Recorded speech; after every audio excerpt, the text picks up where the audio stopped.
حضور نے گستاخ قتل کرنے بھیجا، انعام دیے۔ انتقال کا وقت آیا تو بچوں کو بلایا، کہنے لگا یہ ایک ڈنڈا ہے، عصا ہے، جب مروں تو میری قبر میں رکھنا۔ کہا ابا جی سنا نہیں کبھی کسی نے ڈنڈا قبر میں رکھا ہو، آپ کی قبر میں کیوں رکھیں؟ کہنے لگے بیٹا تمہیں پتہ نہیں، یہ معمولی نہیں، یہ وہ ڈنڈا ہے جو میرے رسول نے مجھے دیا تھا، یہ میری قبر میں میرے ساتھ رکھ دینا، اللہ اسی کے سبب مجھے بخش دے گا۔ حضرت انس بن مالک کہتے ہیں کہ میں مر جاؤں تو حضور صلی اللہ علیہ وسلم کے منہ مبارک میری زبان کے نیچے رکھ دینا۔ حضرت امیر معاویہ فرماتے ہیں میرے پاس حضور صلی اللہ علیہ وسلم کے ناخن ہیں، جب میں مروں تو میرے کفن میں رکھ دینا۔ میرے اعلیٰ حضرت فرماتے ہیں ہمارے پاس کوئی شے نہیں، کوئی شے نہیں، نہ ہمارے پاس حضور صلی اللہ علیہ وسلم کے بال مبارک، ہم کم نصیبوں کے پاس، ہم غریبوں کے پاس تو کچھ بھی نہیں۔ تو کسی نے پوچھا حضور آپ کے پاس کیا ہے؟ فرمانے لگے لحد میں عشق رخ شاہ کا داغ لے کے چلے، کلیجہ پھاڑ کے دیکھو اندر دل پہ میرے نبی صلی اللہ علیہ وسلم کا نام بھی لکھا ہوا ہے۔ صحیح بخاری و مسلم میں میرے نبی پاک صلی اللہ علیہ وسلم نے فرمایا ہے کہ حضور فرماتے ہیں لوگ جہاد کرنے جائیں گے، ایک زمانہ آئے گا میرے بعد لوگ جہاد کریں گے، پوچھا جائے گا تم میں کوئی صحابی ہے؟ کہا جائے گا ہے، تو نبی پاک صلی اللہ علیہ وسلم فرماتے ہیں صحابی کی وجہ سے اللہ فتح عطا فرما دے گا، گویا ولی کا وسیلہ دینا۔ حضور فرماتے ہیں پھر لوگ جہاد کرنے جائیں گے، مسلمانوں سے تم میں کچھ صحابی ہیں؟ کہیں گے کوئی نہیں۔ کہا کوئی تابعی ہے؟ صحابی کو دیکھنے والا کہا جائے گا ایک ہے، تو فرمایا اس تابعی کی برکت سے اللہ فتح عطا فرمائے گا۔ نبی پاک فرماتے ہیں بخاری مسلم کے لفظ ہیں کہ پھر پوچھا جائے گا لوگ جہاد کرنے جائیں گے، کچھ صحابی ہیں؟ کوئی نہیں۔ کوئی تابعی ہے؟ کوئی نہیں۔ کوئی صحابی کو دیکھنے والے؟ کون دیکھنے والا؟ تبع تابعی ہو، ایک تبع تابعی ہے، تو نبی پاک فرماتے ہیں اس کی برکت سے ہی اللہ فتح عطا فرما دے گا۔ مشکات میں بخاری میں موجود ہے جو اللہ تم پہ بارشیں برساتا ہے، تمہیں رزق دیتا ہے، یہ تمہارے ضعیف لوگوں کے وسیلے سے اللہ دیتا ہے، یہ کمزوروں کے وسیلے سے دیتا ہے۔ مشکات میں لفظ ہے نبی پاک صلی اللہ علیہ وسلم نے فرمایا 40 ابدال ملک شام میں ہوتے ہیں، جو عذاب تم سے دور رہتا ہے ان کی وجہ سے رہتا ہے، جو تم پر بارشیں برستی ہیں ان کی وجہ سے برستی ہیں۔ وہ کوئی بیٹھا ہوا ہے مجھے دور دعا دیتا ہے، میں ڈوبتا ہوں پر سمندر اچھال دیتا ہے۔ شیخ سعدی فرمایا کرتے تھے کہ میری زندگی میں جتنی بلائیں ٹلی ہیں میرے شیخ کے وسیلے سے ٹلی ہیں، میں اس کی چھتری کے نیچے رہتا ہوں، کرم مجھ پہ برستا رہتا ہے۔ پیارے دوستو اتنی حدیثیں سنا کے ایک واقعہ سنانا تو بنتا ہے۔ ایک شخص مرید ہو گیا، محمود غزنوی حضرت ابو الحسن خرقانی کا بیعت ہو گیا، آنے جانے لگا۔ ایک دن کہنے لگا کہ حضور کوئی تحفہ دے دیں، تو حضرت نے کرتا اتار کے دیا۔ کرتا دیا، یہ کسی کے پاس ہو تو بڑی نعمت ہوتی ہے۔ فرمایا جب بہت زیادہ کوئی مسئلہ بن رہا ہو تو کرتا سامنے رکھ کے دعا کرنا، اللہ تجھے فتح دے گا۔ محمود سومناتھ کے مندر توڑ رہا تھا، 2 4 5 دفعہ حملہ کیا، فتح نہیں ہوتی، اپنے پیر کا جبہ رکھا سامنے اور دعا کی، اللہ اس کی برکت سے ہی فتح دے دے۔ کہتا ہے میں نے جبہ رکھ کے دعا مانگی، اگلے دن حملہ کیا تو اللہ نے فتح عطا فرما دی۔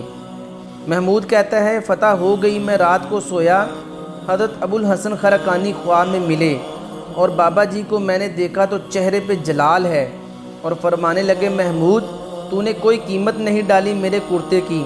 حضور کیا مطلب؟ یہ میرے وجود سے لگا ہوا جبہ تھا، میں وہ شخص ہوں جس نے زندگی بھر وہ کام کیا جس سے اللہ رسول راضی ہیں، اپنے آپ پہ پابندیاں لگا کے رکھی ہیں، رب نے اپنے فضل سے بڑا نوازا۔ فرمایا اگر تو میرا جبہ سامنے رکھ کے یہ دعا مانگتا کہ اے اللہ ہندوستان کے سارے ہندوؤں کو ایمان کی توفیق دے دے، اللہ نے سب کو کلمے کی توفیق دے دینی تھی، تو نے کیا قیمت ڈالی میرے جبہ کی؟ تعظیم میری فدا ہو کے ان پر یہ عزت ملی ہے۔ اللہ تبارک و تعالیٰ نے اپنے بندوں کو طاقتیں دیتا ہے۔ مسئلہ یہ ہے کہ آج بہت سارے لوگ تو انکار کرنے لگے ہیں، اور ہم جو اہل ہیں، ہمارا جن کا عقیدہ ہے کہ جنہیں اللہ نے خوش عقیدگی عطا فرمائی ہے، وہ بھی بہانوں کا شکار کر لیتے ہیں، دیکھ لیتے ہیں اللہ والوں سے دوستی لگائے، ان کا قرب اختیار کریں، ہر دعا ہر التجا نبی پاک صلی اللہ علیہ وسلم کا وسیلہ شامل حال رہنا چاہیے۔ اگر تیرے واسطے سے مانگو کوئی دعا بے اثر نہ ٹھہرے، نبی پاک کا وسیلہ دے دو گے تو ہر جگہ ہی اللہ کامیابی عطا فرمائے گا۔ حضرت انس بن مالک حضور کے خادم تھے، اماں نے دے دیا تھا حضور کی بارگاہ میں۔ کہتے ہیں میں 10 سال مدینے میں حضور صلی اللہ علیہ وسلم کی نوکری کرتا رہا تو قریب سے دیکھا تھا نا، سارا کچھ بہت ساری حدیثوں سے مروی ہے، بڑی چیزوں کو دیکھا تھا تو اب سیانے ہو گئے، باتیں سمجھ گئے۔ ترمذی میں موجود ہے، ایک دن حضور سے پوچھتے ہیں یا رسول اللہ صلی اللہ علیہ وسلم قیامت والے دن آپ کو کہاں تلاش کروں؟ صحیح بات تو یہ ہے نا کہ ہم اپنے اعمال ٹھیک کریں، معاملات پر توجہ دیں، عبادات کا خیال کیا جائے، جو ہمارے ذمہ ڈیوٹیاں ہیں وہ پوری کی جائیں۔ تو وہ کہتے ہیں حضور وہ قیامت والے دن کہاں تلاش کروں؟ تو حضور صلی اللہ علیہ وسلم نے بھی نہیں فرمایا کہ تو اپنے اعمال ٹھیک کر، مجھے ڈھونڈنے کی کیا ضرورت ہے، میں نہ قیامت والے دن کہاں تلاش کروں؟ تو حضور صلی اللہ علیہ وسلم فرمانے لگے حوض کوثر پہ۔ یا رسول اللہ وہاں کیا ہوگا؟ تو فرمایا امت پیاسی آئے گی تو میں جام بھر بھر کے پلاؤں گا۔ اور ایک نے کہا تھا طیبہ سے منگائی جاتی ہے، سینوں میں رچائی جاتی ہے، توحید کی میں پیالوں سے نہیں نظروں سے پلائی جاتی ہے۔ حضور صلی اللہ علیہ وسلم نے فرمایا حوض کوثر پہ سیانے بڑے تھے حضرت انس اور بھلا ہمارا کر رہے تھے۔ یہ حضور سے پوچھ پوچھ کے نا تو ہمیں ڈریس بتا رہے ہیں، کیونکہ حدیث روایت کر دی ہے نا تو ہمیں ڈریس سمجھا دیے، پتے بتا دیے، کہاں پہنچنا ہے ساری جگہ سمجھا دی۔ پھر فرمانے لگے یا رسول اللہ صلی اللہ علیہ وسلم وہاں ملاقات نہ ہوئی تو؟ حضور صلی اللہ علیہ وسلم نے فرمایا پھر پل صراط پہ آنا۔ یا رسول اللہ صلی اللہ علیہ وسلم وہاں کیا ہوگا؟ فرمایا امت گزر رہی ہوگی اور میں دعائیں مانگ رہا ہوں گا، یا اللہ میری امت کو سلامتی سے گزار دے، تو وہاں آ جانا، میں وہاں مل جاؤں گا۔ قربان جائیں فاضل بریلوی بول پڑے، کہنے لگے کہ خدا کی رضا چاہتے ہیں، دو عالم خدا چاہتا ہے، رضائے محمد اجابت کا جوڑا، عنایت کا صحرا دلہن بن کے نکلی دعائے محمد، اجازت نے جھک کر گلے سے لگایا بڑی ناز سے جب دعائے محمد، رضا اب پل سے وجد کرتے گزریں گے، ہے رب وسلم دعائے محمد صلی اللہ علیہ وسلم۔ تو عرض کی یا رسول اللہ صلی اللہ علیہ وسلم وہاں ملاقات نہ ہوئی تو؟ میں نے کہا وہ ہمیں لوکیشن سمجھا رہے ہیں، وہ ہمیں ایڈریس بتا رہے ہیں، انہیں تو سب پہلے سے ہی پتہ تھا، وہ تو بھلا ہمارا کر رہے تھے، تو وہاں ملاقات نہ ہوئی تو؟ حضور نے فرمایا پھر میدان عمل پہ آنا۔ یا رسول اللہ صلی اللہ علیہ وسلم وہاں کیا ہوگا؟ فرمایا امت کے عمل تول رہے ہوں گے اور میں ان کے لیے دعائیں کر رہا ہوں گا۔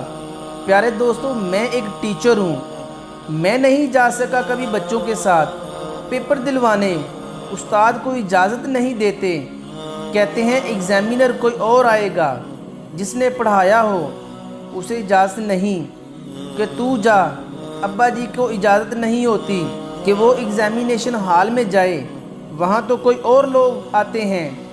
یہ بھی عجیب سبق ہے کائنات کا کہ سارے تعلیم و تربیت کے اسباق بھی حضور پڑھائیں، رنگ بھی سارا حضور ہی بتائیں، اور قبر کے سوالات بھی سارے ہمیں حضور بتا دیں، اور جب پیپر ہونے لگے تو سرہانے میں کھڑے ہو جائیں، تو پھر کیوں نہ ہم کہیں مزدہ شفاعت کا وہ سناتے جائیں گے، آگے آگے وہ خود ہوں گے، پیچھے گناہگار امت کو بخشواتے جائیں گے۔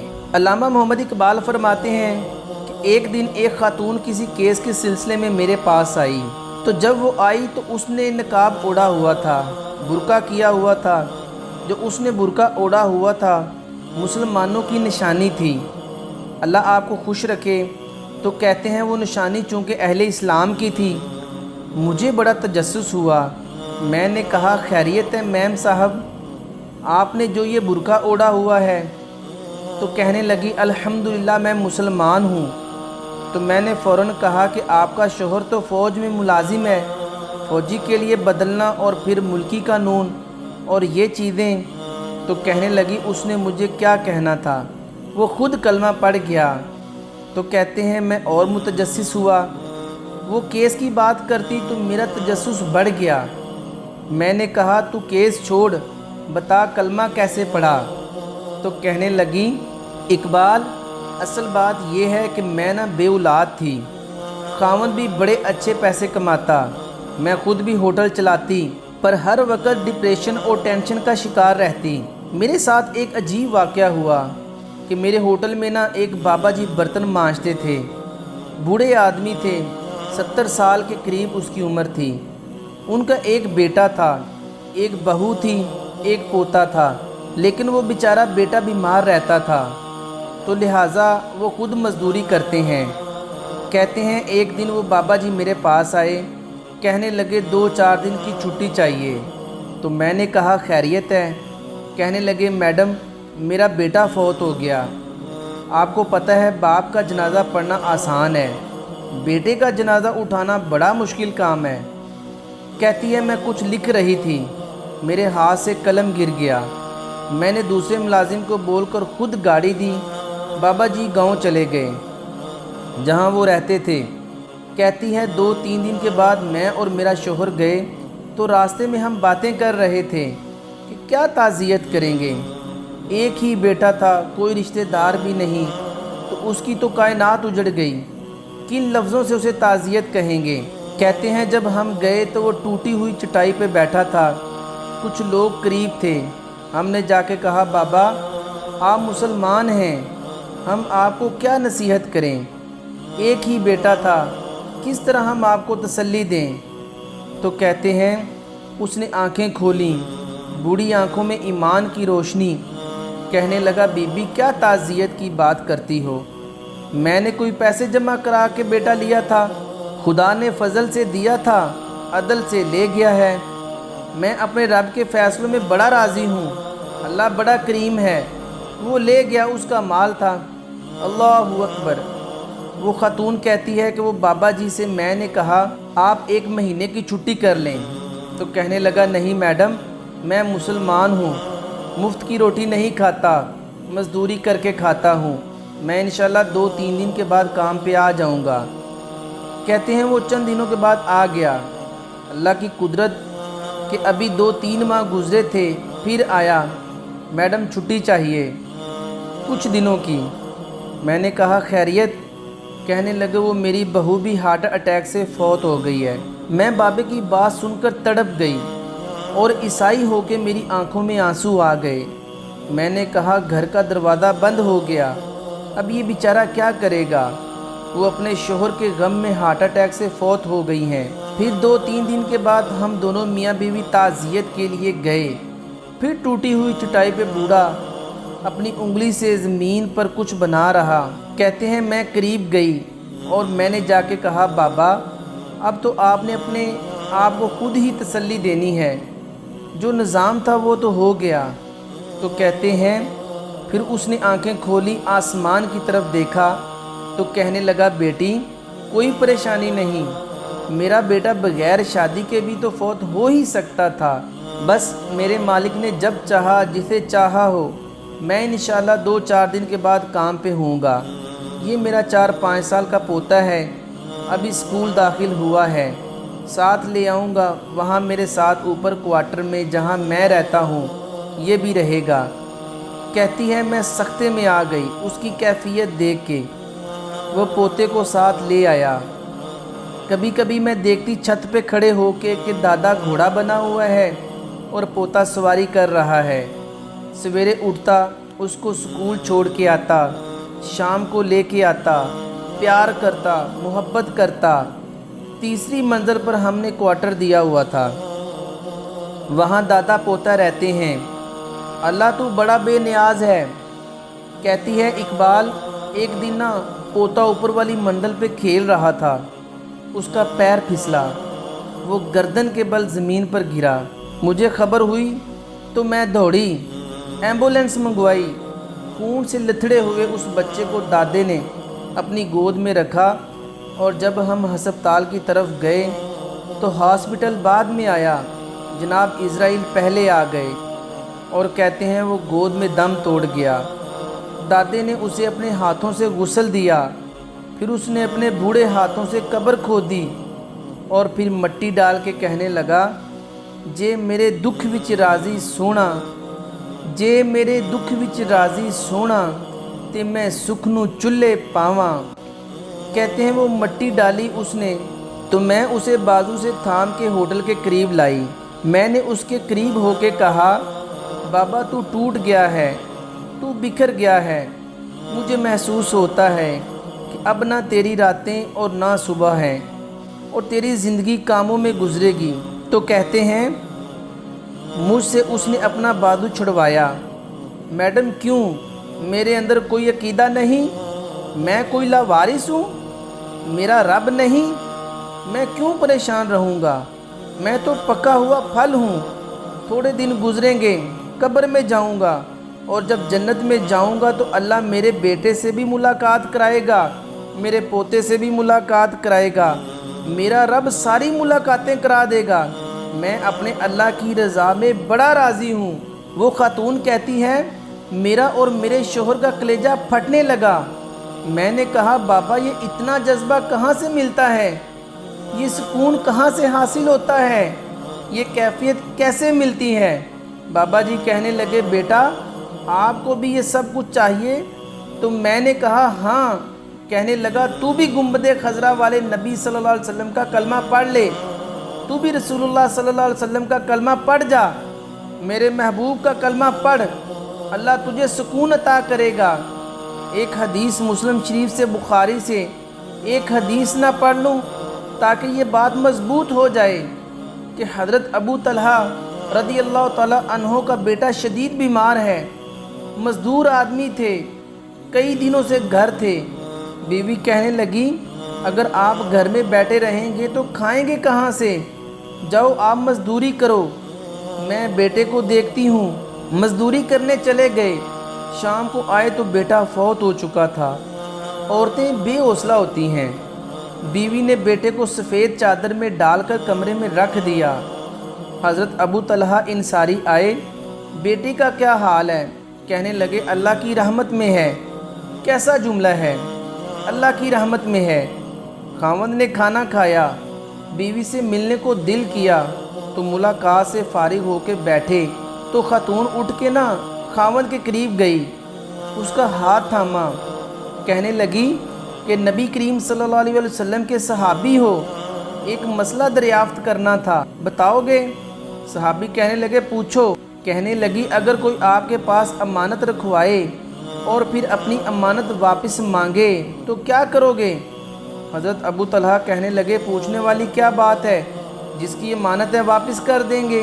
اب زوجہ روئی، اب صبر والی بی بی روئی، اب ماں روئی، آنسو ٹپکے، اور صحابی سے کہنے لگی، ابو طلحہ وہ بیٹا بھی اللہ کی امانت تھا اور رب اپنی امانت لے گیا ہے، اٹھو غسل کفن کا بندوبست کرو۔ حضرت ابو طلحہ اٹھے، کانپتے ہاتھوں سے غسل کفن دیا، مسجد نبوی میں پہنچے، محبوب کی بارگاہ میں رسول کریم صلی اللہ علیہ وسلم فرمانے لگے، تیرے اور تیری بیوی کے عمل سے اللہ بھی بڑا راضی ہوا ہے، اللہ کے رسول بھی بڑے راضی ہیں اور اللہ تجھے برکت عطا کرے گا۔ صحابہ کہتے ہیں پھر اللہ نے انہیں 9 بیٹے عطا فرمائے۔ رب العزت کی بارگاہ میں دعا ہے کہ ہم نے جو کچھ سنا اور جو کچھ سمجھا اس پر عمل کرنے کی توفیق عطا فرمائے۔ ناظرین، یہ تھی ہماری آج کی ویڈیو۔ ہم امید کرتے ہیں کہ آپ کو ہماری آج کی یہ ویڈیو ضرور پسند آئی ہوگی۔ اگر آپ کو ہماری یہ آج کی ویڈیو پسند آئی ہے تو آپ سے گزارش کرتے ہیں آپ ہمارے چینل کو ضرور سبسکرائب کر لیں اور ساتھ ہی لگے بیل کے بٹن کو بھی پریس کر لیں تاکہ آپ کے پاس ہماری آنے والی مزید معلوماتی ویڈیوز کا نوٹیفیکیشن بر وقت ملتا رہے۔ سبسکرائب کے ساتھ ساتھ ہماری ویڈیوز کو لائک بھی کریں اور اپنی قیمتی رائے کا اظہار کمنٹس میں ضرور کریں۔ کمنٹس میں آپ اپنے سوالات بھی ہم تک پہنچا سکتے ہیں۔ اللہ رب تعالیٰ کی بارگاہ میں دعا ہے کہ ہم نے جو کچھ سنا سمجھا اس پر عمل کرنے کی توفیق عطا فرمائے۔ اللہ تعالیٰ آپ کو اپنے حفظ و ایمان میں رکھے، آمین یا رب العالمین۔ خدا حافظ۔